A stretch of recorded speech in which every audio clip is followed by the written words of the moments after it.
Dear friends, আজকে বানিয়ে দেখাবো চিকেন প্যাটিস, যেটা আপনি অতি সহজেই বাচ্চাদের বিকেলের নাস্তার জন্য বা স্কুলের টিফিনের জন্য খুব সহজেই বানিয়ে ফেলতে পারেন বাসায় বসে।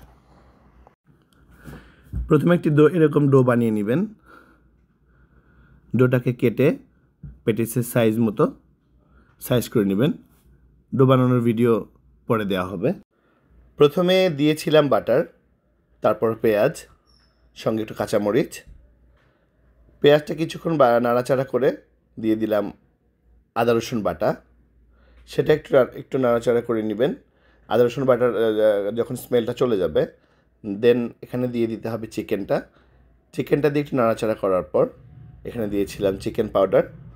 তারপর সেটা দিয়ে একটু রান্না করার পরে দিয়েছিলাম আমি কর্নফ্লাওয়ার।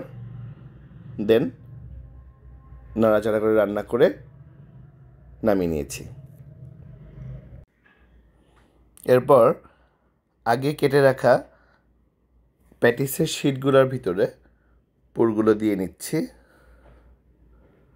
সুন্দর করে এভাবে পুরগুলো দিয়ে নেবেন আপনারাও। এরপর এটার উপরে এগ ব্রাশ করে নিলাম। দেন দিয়ে দিলাম ওভেনে ছিল 200 degree Celsius temperature. 15 minutes cook করলে আশা করছি প্যাটিসটা হয়ে যাবে। আমাদের এরকম হয়েছিল। আপনারা সবাই বাসায় ট্রাই করবেন। আশা করছি ইনশাল্লাহ ভালো লাগবে। ভালো লাগলে কমেন্টস করবেন, লাইক করবেন, শেয়ার করবেন। ভালো থাকবেন সবাই। Thank you once again. আসসালামু আলাইকুম।